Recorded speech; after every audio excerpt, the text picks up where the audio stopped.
VVI series. आज के lecture का नाम क्या रहेगा? VVI series. और इसमें इस लेक्चर में हम लोग क्या पढ़ेंगे? खास करके मैथ्स का लेक्चर लेंगे इसमें, और मैथ्स में भी क्लास 10th का है ना, जो कि बोर्ड के लिए बहुत ही महत्वपूर्ण क्वेश्चन रहेगा। वही सब प्रश्न पर हम लोग आज चर्चा करेंगे और उसी को सॉल्व करने का प्रयास करेंगे। सॉल्व के साथ साथ उससे रिलेटेड जितने भी प्रकार का क्वेश्चन वहाँ पर बनेगा उसको हम लोग देखते चले जाएंगे। तो चलिए आगे देखते हैं पहला प्रश्न, और जो कि बार बार इस टाइप का प्रश्न आपको पूछा जाता है प्रत्येक बार। ठीक है, चलिए हम क्वेश्चन का हम लोग प्रैक्टिस करते हैं थोड़ा थोड़ा आज से, क्योंकि अभी भी हम लोगों के पास लगभग 1 महीना का समय है। तो उस बीच में यदि हम इस तरह से मैथ को लगातार यहाँ से हमको देखते रहेंगे तो आपको कुछ न कुछ अच्छा फायदा होगा। ठीक है, और फायदा क्या, हमको लगता है कि 80+ आराम से ला सकते हैं। 80+ कोई भी वीक से वीक स्टूडेंट जो है 80+ ला सकते हैं 100 में। तो देखिए आपके सामने जो सबसे पहला क्वेश्चन आया है सामने है, निम्नलिखित में कौन सा अपरिमेय संख्या है? कह रहा निम्नलिखित में से कौन सा अपरिमेय संख्या है? क्या 441, 2601, 2209 या 2/100? तो 441 का यदि आप लोग को वर्गमूल यदि रटे होंगे 5 क्लास सब में, तो 441 का वर्गमूल होता है 21। इसका मतलब है कि इसका वर्गमूल निकल रहा है, तो ये परिमेय संख्या नहीं होगा। ठीक है, ये अपरिमेय संख्या नहीं होगा। 2601 इसका वर्गमूल यदि निकालिएगा तो 2601 का वर्गमूल आता है कितना? 51 का होता है ये 2601। ठीक है, उसी तरह से 2209 का यदि हम लेते हैं वर्गमूल, तो इसका आता है 2209 का आएगा आपको 47 का होता है 2209। लेकिन यहाँ पर देख रहे हैं क्या, 2/100, 100 का तो वर्गमूल होता है 10। इसको हम इस तरह से लिख सकते हैं 10√2। तो यहाँ पर देख रहे हैं रूट आ रहा है ना, इसका मतलब ये क्या है? अपरिमेय संख्या है। ये अपरिमेय संख्या है। तो चारों में से कौन सा अपरिमेय संख्या हो गया? √2/100। ठीक है, ये सब अपरिमेय संख्या आपका नहीं है। अपरिमेय संख्या के बारे में क्या बताया है? अपरिमेय संख्या के बारे में आप लोगों को बताया है कि अपरिमेय संख्या में क्या होता है? रूट जिसका वर्गमूल पूरी नहीं निकलता है। ठीक है, वैसे संख्या को बोलेंगे हम लोग अपरिमेय संख्या। या दूसरा तरह से हम ऐसे भी बोल सकते हैं, जो क्या होता है कि जिसको जो कटता भी नहीं है और जो दोहराता भी नहीं है, उसको भी हम लोग क्या कर सकते हैं? दशमलव के रूप में, अपरिमेय संख्या के रूप में हम लोग जानते हैं। अगला क्वेश्चन लेते हैं।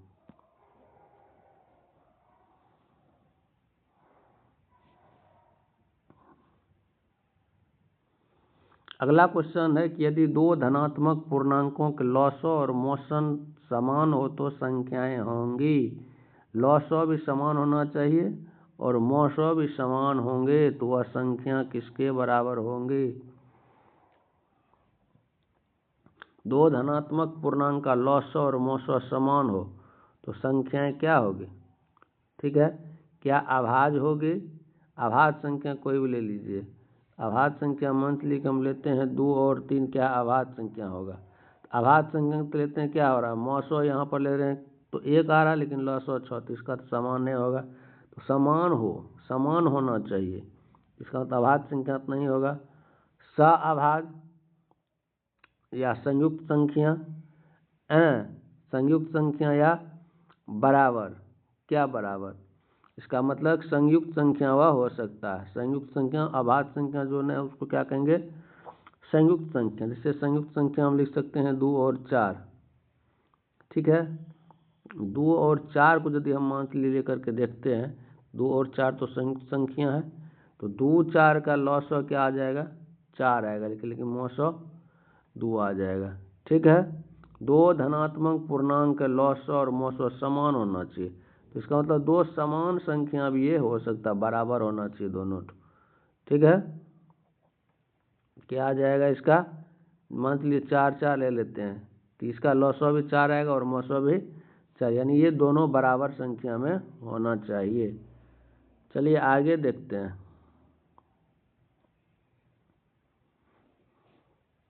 अब देखिए सबसे महत्वपूर्ण प्रश्न आपके सामने आ गया है। इसको कह रहा है P/Q के रूप में लिखने के लिए, P/Q के रूप में लिखने के लिए, है ना। तो इसको सीधा हम मान लेंगे कि 0.00001 पर पूरे पर रेकरिंग है। इसको यदि एक्सपेंडेड फॉर्म में हम इस तरह से लिख सकते हैं कि x बराबर, है ना, 0.00001, है ना। इस तरह से इसको हम लिख सकते हैं। इसका मतलब देखिए कितना बार ये दोहरा रहा है, 1 पर रेकरिंग है। इसको कितना से गुना करेंगे ताकि ये इधर आ जाए, तो इकाई, दहाई, सैकड़ा, हजार, 1000, इकाई, दहाई, सैकड़ा, 1000, 1000 से गुना करेंगे तो 3 अंक के बाद जाएगा। 10,000 से गुना करेंगे तो कहाँ चला जाएगा, 1 दशमलव इतना हो जाएगा ये, ठीक है। इस तरह से हम लोग इसको कर सकते हैं।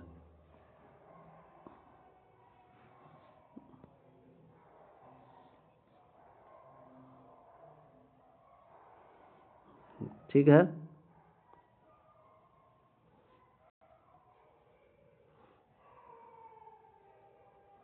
तो इसको हम लोग कैसे करेंगे, इसका मतलब क्या हो गया, इसको इस रूप में भी लिख सकते हैं।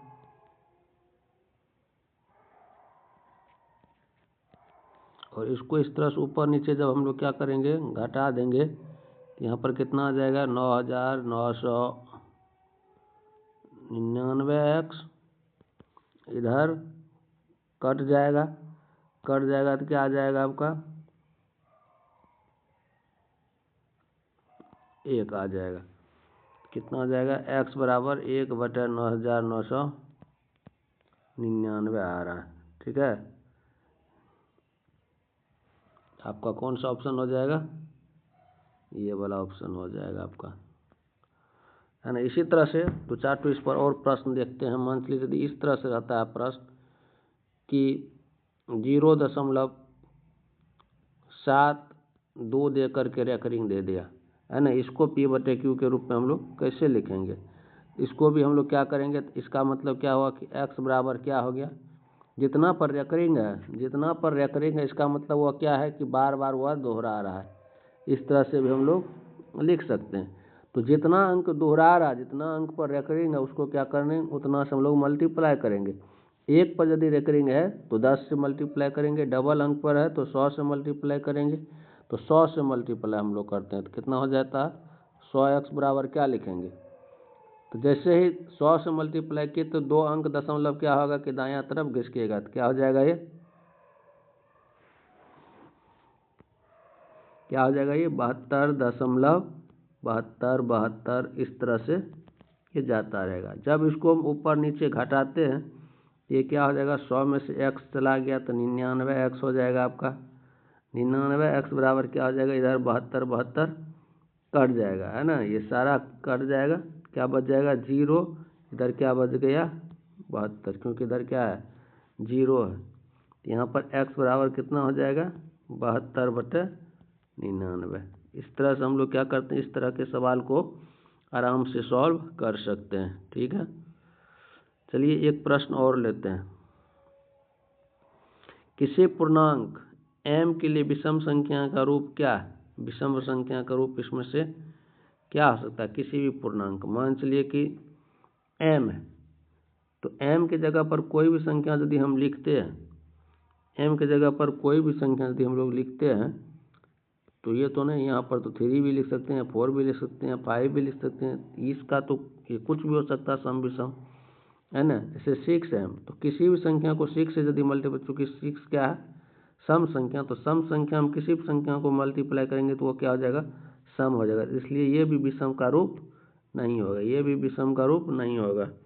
अब इसमें देखते हैं, कोई भी संख्या हम 1 जोड़ दीजिए, 5 में 1 जोड़े तो 6 हो गया, तो यहाँ पर सम हो रहा है। 4 में 1 जोड़ दिए तो 5 हो गया, ये विषम हो गया। तो इसका मतलब ये सम विषम दोनों हो सकता है। अब इसको देखिए, ये बताइए अभी 6m का जो रूप होता है क्या होता है, ये सम का, और सम में यदि एक जोड़ेंगे तो हमेशा क्या होगा, विषम। तो ये विषम संख्या का पूर्णांक का कौन सा रूप है, ये आपको विषम संख्या का रूप है। कौन सा, ये 6m+1। ठीक है ना। इसको क्या करना है, ऐसे सब क्वेश्चन को ऑप्शन से भी हम लोग छांट सकते हैं मान बैठा करके। चलिए आगे देखते हैं एक और क्वेश्चन। ये देखिए क्या है आपका, लॉसो मौसो से फिर एक क्वेश्चन दे दिया यहाँ पर लॉसो और मौसो से यहाँ पर एक क्वेश्चन दे दिया। देखिए देखने में कितना भारी ये लग रहा है, देखने से लग रहा है कि ये बहुत बड़ा सवाल दे दिया हम लोगों को, है ना। लेकिन इसमें है कुछ नहीं, a = इतना, b = इतना, c = इतना, सारा चीज़ दिया हुआ मान। तो लॉसो निकालना ए बी सी का, इतना, है ना, लॉसो है इतना, ठीक है। ए बी सी का लॉसो दिया हुआ, तो कह रहा पी का मान निकालिए। पी कहाँ है आपका, ये 7 पर पावर क्या होगा। तो लॉसो हम लोग क्या जानते हैं, लॉसो हम लोग क्या जानते हैं, लॉसो के बारे में, लॉसो के बारे में ये जानते हैं कि सबसे, तो लॉसो क्या लेते हैं, किसी भी संख्या का जो लॉसो लेते हैं कितना, सबसे अधिक पावर वाला को हम लोग लेते हैं।